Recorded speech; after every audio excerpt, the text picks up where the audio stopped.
Je suis Victor Bratovic, je suis comédien, quinzaine d'années sur Lyon, surtout. J'ai fait il y a,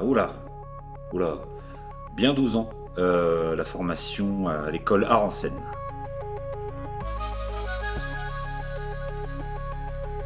Alors, on m'a attiré dans le projet, c'était plutôt comme ça que ça s'est passé.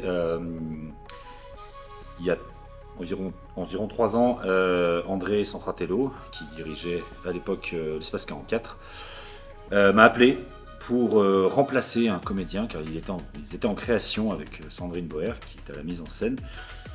Et le comédien s'est rendu indisponible, je sais pas comment dire ça. Ils m'ont appelé un peu en urgence, parce qu'il fallait reprendre le rôle.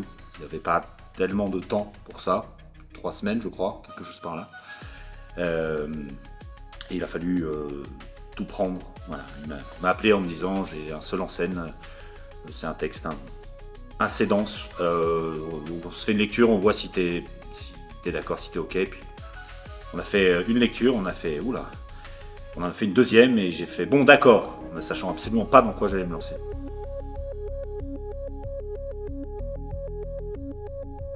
Smesny, c'est l'histoire fantasmée de l'auteur Jacques Bruas qui, lors d'un voyage en Tchéquie, a fait la visite du camp de Terezín, dans lequel il a découvert que 3 ou 4 clowns avaient été forcés de jouer des numéros pour les enfants détenus dans ce camp-là, à cette époque-là.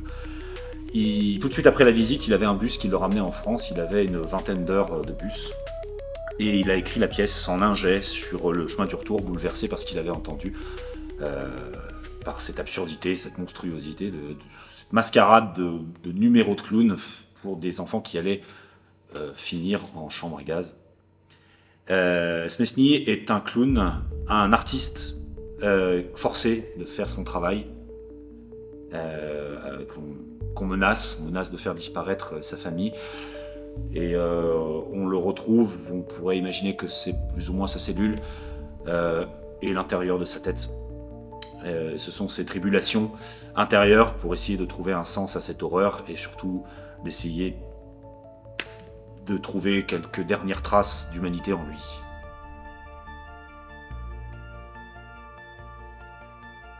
Ah, c'est évident, c'est même un peu obligé de prendre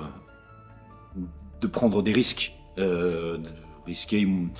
Ouais, c'est très con, mais par exemple, on a une chaise qui, depuis le début de répétition jusqu'à aujourd'hui, est une vieille chaise branlante.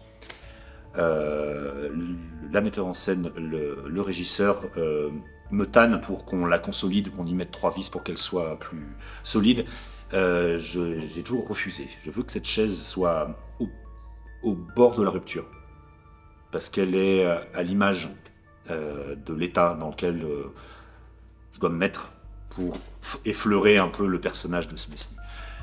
Dans le danger, avoir une promiscuité avec le vide, avec la rupture.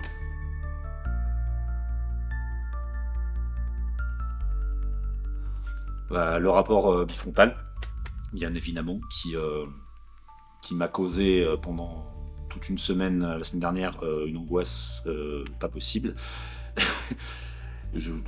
Un peu comme d'habitude, quoi, toujours à 2 doigts de me dire je vais tout annuler.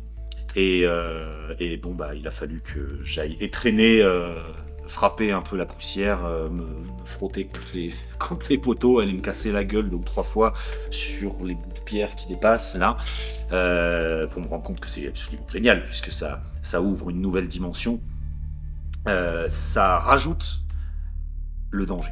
Encore plus de danger, parce que ça fait quelques fois qu'on le joue, ce sera toujours une pièce qui m'emmènera dans des zones de danger émotionnel, de danger physique, mais au bout d'un moment, le problème avec le danger, c'est qu'au bout d'un moment on s'y habitue.